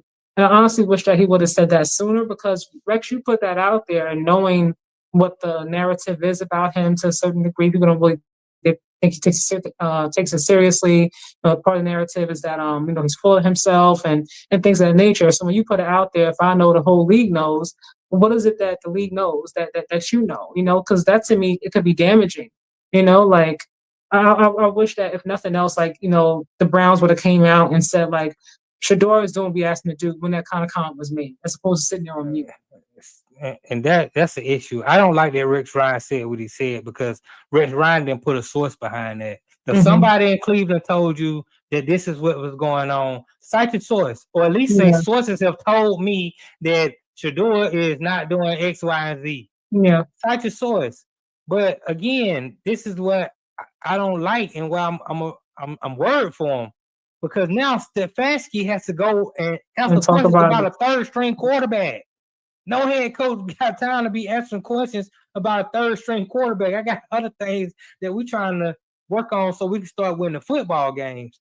So that's a problem. Another thing I really don't like is the media is all over the place with Shador right now. Yeah. I mean, of course, he's a hot topic.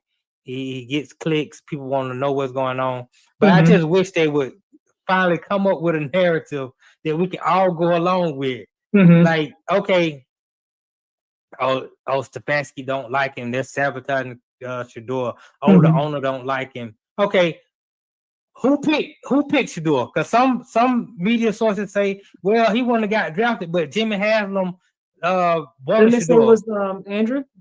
Okay, see, that's what I'm saying. So then Jimmy Haslam comes out. He said Shador wasn't my pick. This was Andrew Berry pick. Yeah. Okay, we're gonna go with that narrative. That means Andrew Berry wanted him. If that's his pick. If the general manager wanted him, then that means they're not gonna sabotage Shador because the general manager hired Kevin Stefanski. They're tied at the hip. If they want Shador to play, if they want Shador to develop, then that's what they're gonna do. Nobody is trying to sabotage him and don't want him to do well. They wouldn't have him on the team. They could have had somebody else to fill that roster spot. They do want Shador. I don't know if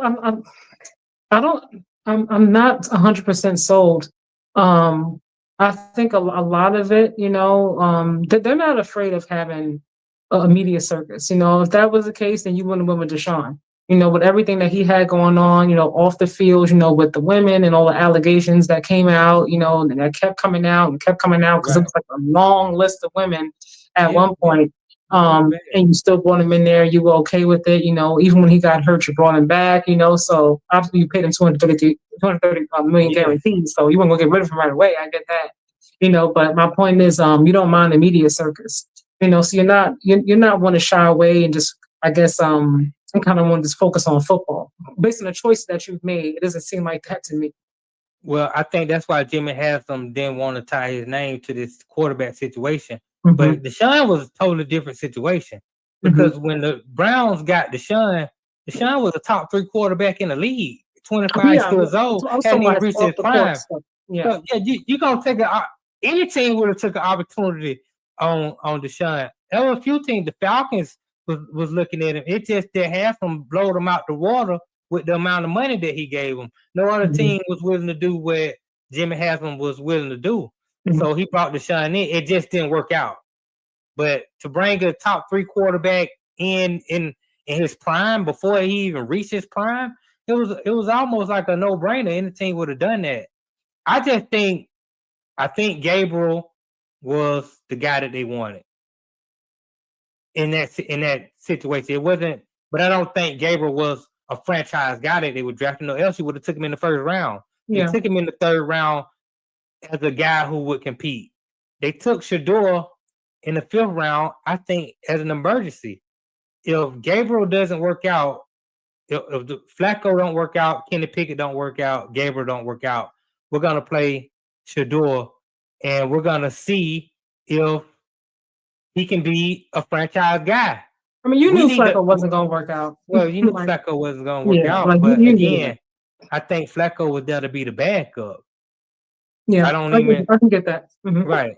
I again, if Kenny Pickett hadn't got hurt, maybe you see Shador on the scout team, and then somebody else would have came and picked him up off the scout team, and he'll be on somebody else's team. So they could have ran with Kenny Pickett, but I think they really was like, we know what Kenny Pickett is, we don't know what Shador is.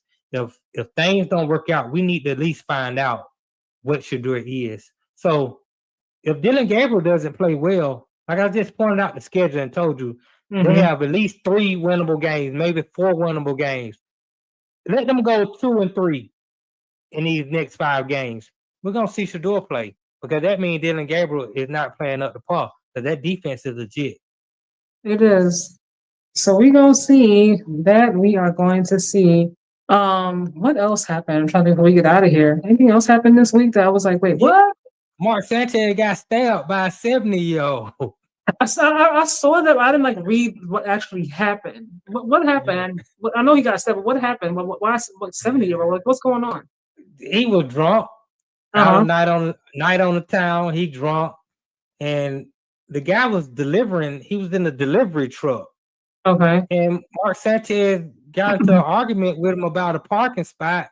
Went in the truck and attacked this man. This man's 70 years old, 69 years old to be exact. And he's beating up on this guy, punching him and everything, beating up on him. And the guy pulled out the pepper spray, sprayed him up, and then he pulled out the blade Go ahead and drill them a few times. Get up off me.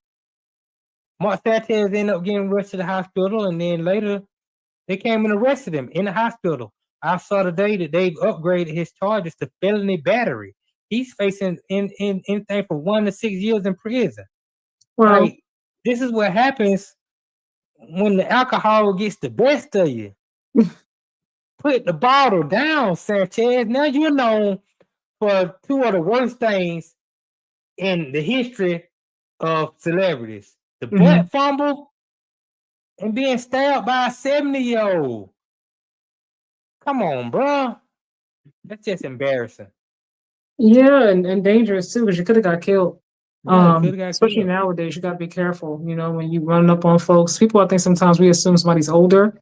Right. Like they don't have nothing to protect themselves, and you can get the upper hand. That's not always the case. So, got to really, really be careful out there. I saw that and I was like, wait, what? Like, how he gets that? I didn't want to bother to read it. Yeah, Um, it's good you didn't bother reading it because the media tried to spin it so many ways mhm, before the truth finally came down. First, there was some African Americans. The African Americans in Indianapolis, they some thugs and they mhm, stabbing people. Then you had some reports that said, "Oh, the governor comes out and say, oh, this is political. This mhm, is what happens when you let this party in control. You got mhm. these kind of stuff. Everything except for what happened." And so now the truth finally has come out, and we see that Mark Sanchez was just being belligerent, and he was drunk, and he lost control. Something I saw that really bothered me, and it still bothers me now, like whenever I look at LSU, is what happened with Kyron Lacey. Um, Yeah. Obviously we know that, he's no longer with us. But to me, like they're just I don't know how it gets fixed or if it ever will be fixed, but before you accuse somebody of something, like you really got to make sure you're doing your due diligence. I mean, because he ended up, doing what he did, and he's no longer here. And then come to find out, Right. you said he was the cause of the accident, but his car's back, so he couldn't have been. I'm Right. just like, so who's gonna be thrown in jail? Because this is unacceptable. Like it really, really is for that to have been out there. That, like how the media is, like they see something Hmm. and they all harp on it and they keep telling the story and it just goes and goes and goes and goes and it becomes a lot. It's a lot. It was too much for him. And now Right. you find out months later after everything, I'm like his life is gone and like he should really be in the NFL right now. Yeah, it's unfortunate.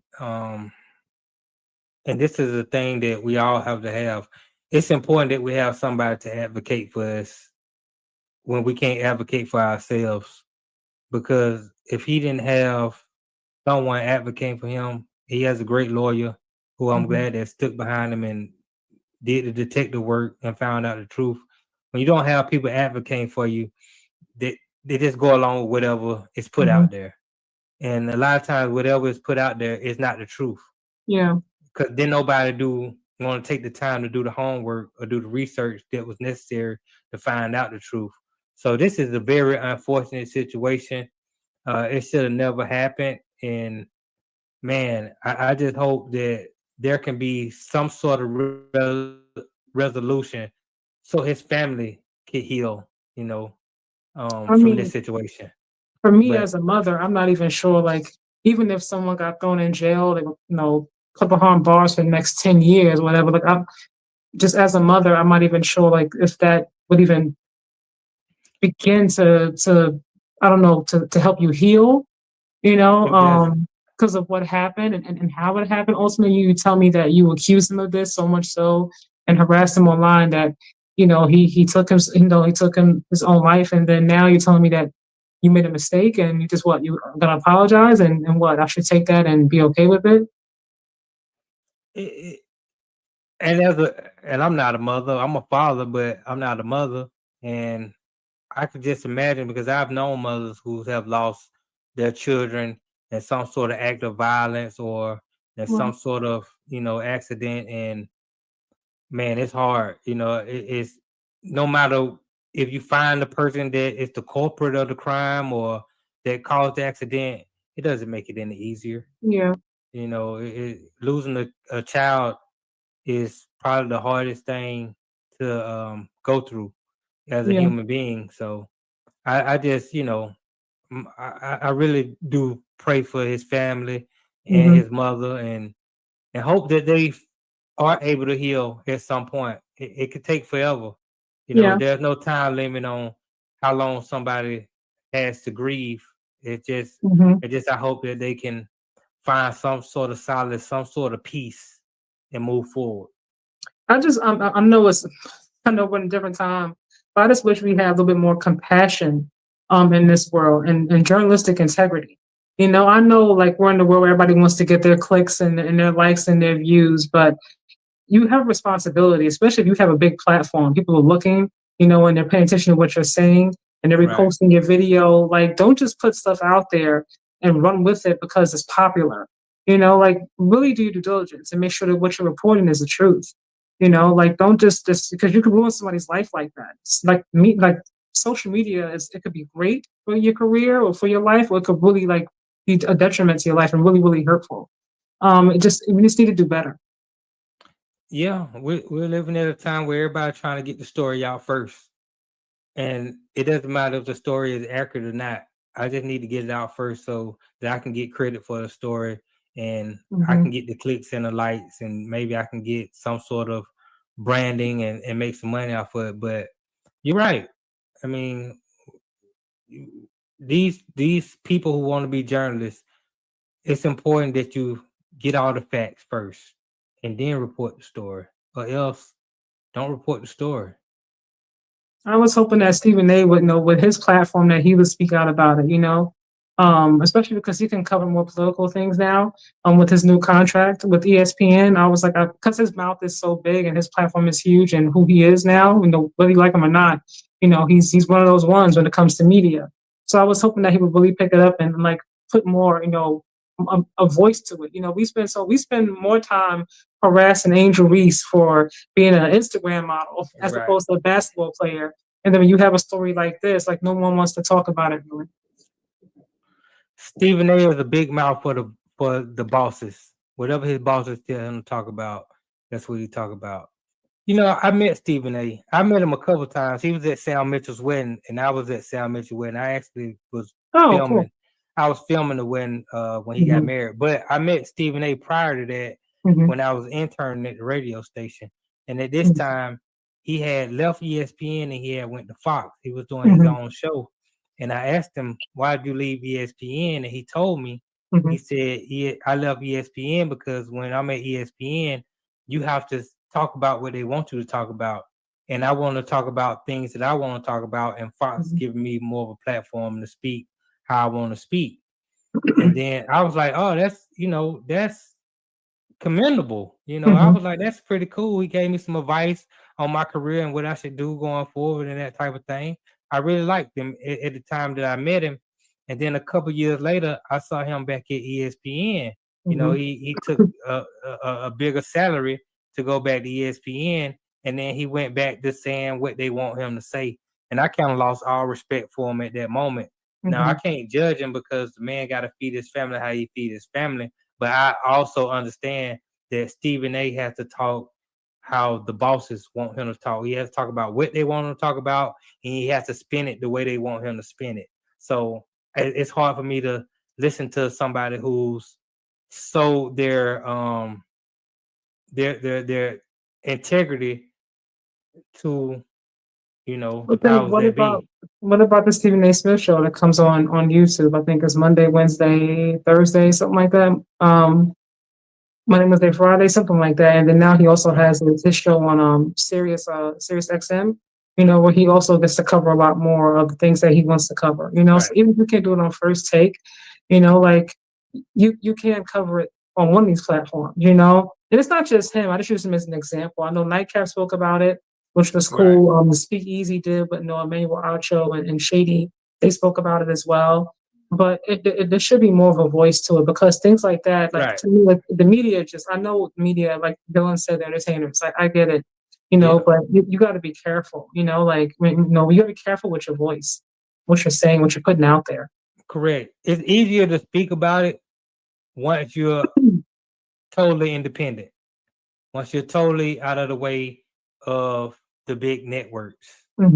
So yeah, Acho and Sham, they got fired. They're not with Fox anymore. They're doing their own thing. Yeah. You know, Shannon Sharp, he got fired. He's no longer with ESPN. He's really doing his own thing.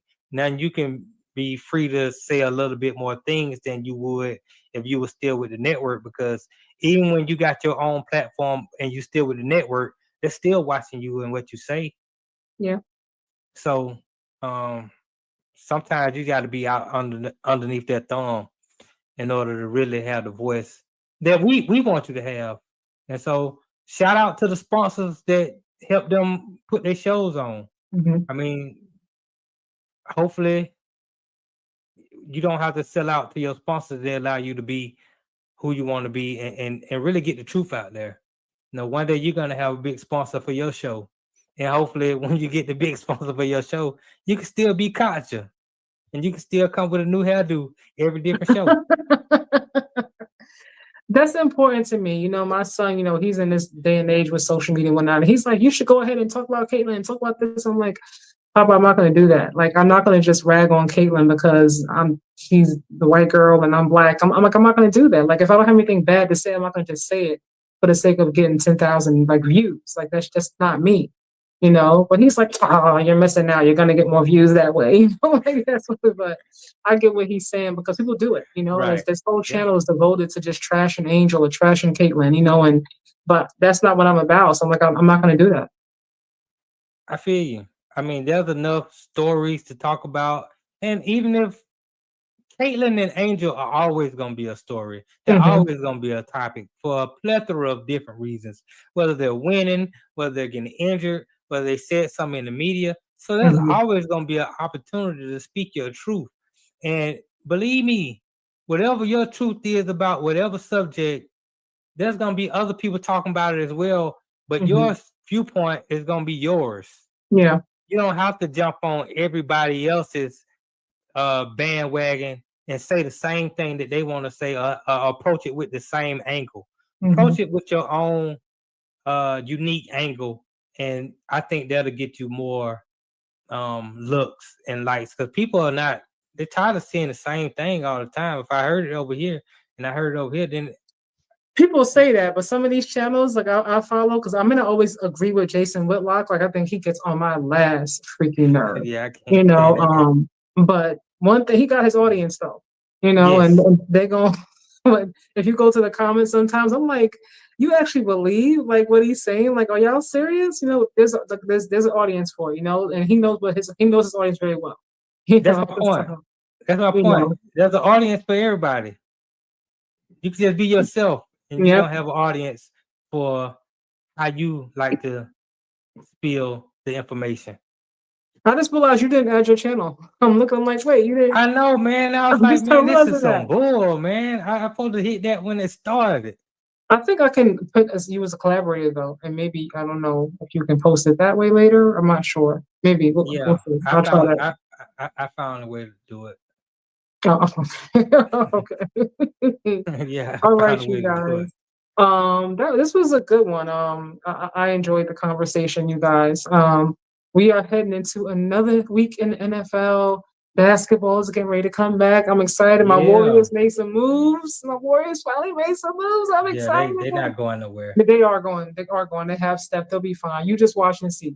When Definitely. playoffs roll around, remember what I 38. said right now before it even started. You like Katja was right.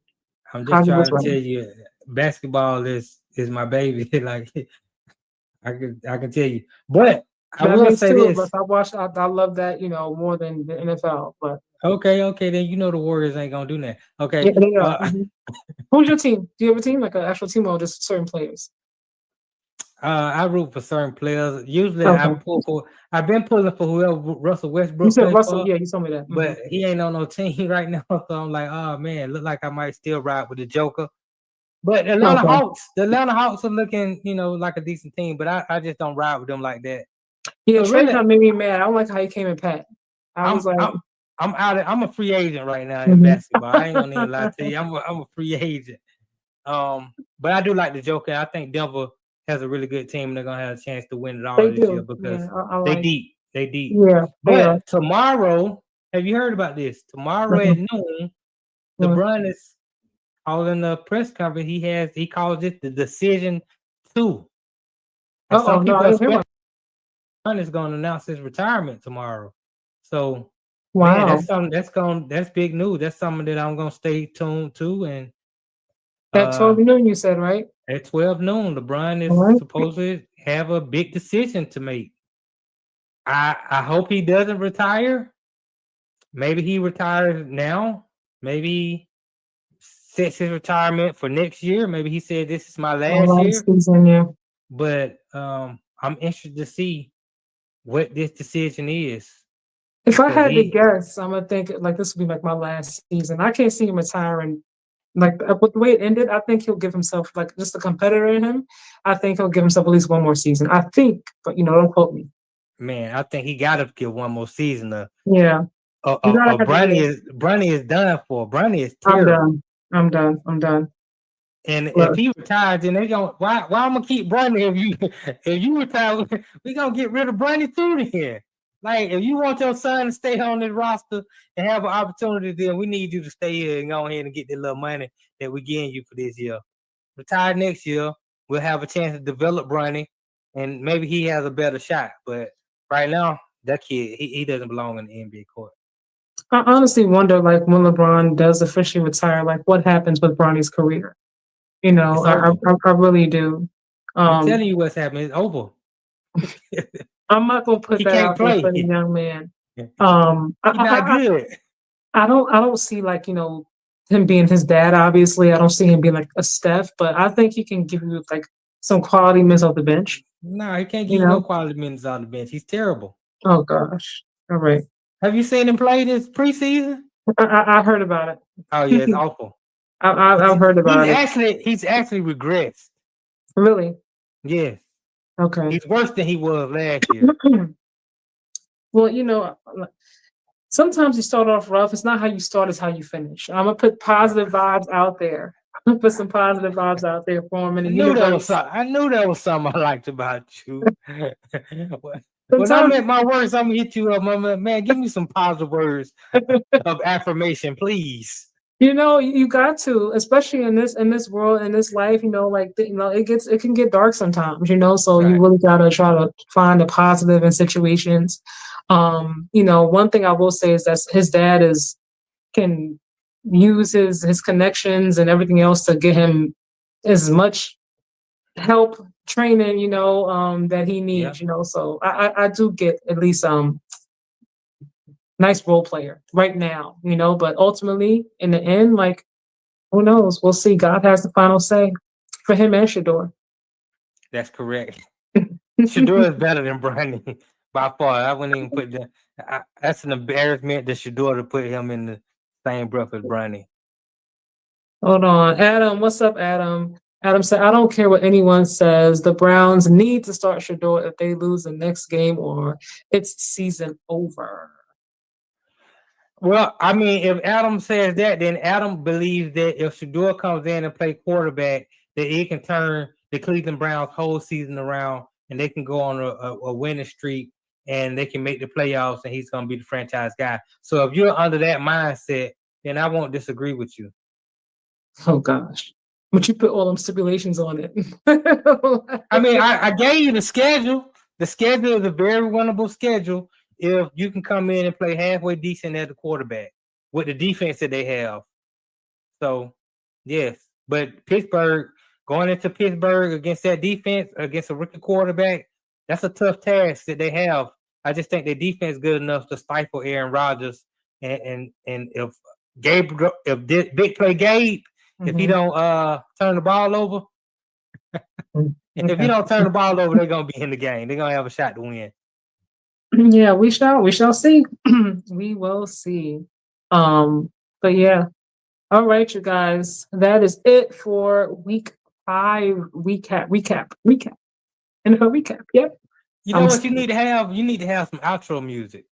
I do. I thought about that, right? I don't have any outro music. I gotta come up with something. I mean, I could freestyle, but it's kind of late and I'm tired. So I'll save that for the next time. Oh, you can freestyle, you rap. I do many things. Woman of many talents. Okay. That's interesting. I was a legend. You were? really like some real talk. When I was in college, Uh-huh. like I would go to the party. Sometimes I wouldn't go because I already know they're gonna ask me to rap. Ah, I okay. was that guy, and I'm not just saying this to say this because I don't make stuff up. I don't try to big up myself like that. Okay. But the people that were hear me rapping, my friends, Mm-hmm. they always say in the South, they say, man, you top 3 in the South is you, T.I., and Andre 3000, and then everybody else. So, Okay. yeah, that used to be my thing, freestyle rapping. I had a couple songs that I used to go to the studio and do that didn't ever Okay. come out. Oh gosh. Okay. He said, I got it. It's unreleased music, but it's there. Right. And I got my guitar. My guitar is right over here in the corner. You play the guitar? I practice the guitar. Oh, okay. Correction. Okay. Oh man, you guys, this is an interesting one. You find out Right. so many things on these lives, you guys. You never know what's gonna come up. So make sure you tune in. If you're not subscribed to my channel here, Just Simply Sports with Katja, please hit the subscribe button. If you're not subscribed to Notty's channel at One Man Cave, make sure you go ahead and subscribe to his channel as well, you guys. We've been doing this a few Mondays now, so you guys should be aware of this by now. Right. All right. But yeah, mark my words, the Warriors are gonna be in there, right? You guys heard it. Today is October 7th, 2025, 1:38 a.m. Timestamp it right now. Our Warriors, they're gonna be in there, y'all. All right, they're gonna be in there. Well, And I listen. I listen to you, and I'm gonna hold you accountable for your As you words. should. I stand 10 toes on it, 10 All toes, right. and on my fingers too. If I could do a handstand, I would do that too. All right. All I right. believe you can do a handstand. I can't. I'll probably fall over trying to do that. So no. But if I had to really stand on business for my Warriors, that's what I would do because I believe in my guys. Okay. Noted. All right, you guys. Thank you so much for tuning in. I hope you'll have a wonderful night, a wonderful week, and we shall see you next time. Peace up, A-Town down. Yeah. Good night. All right.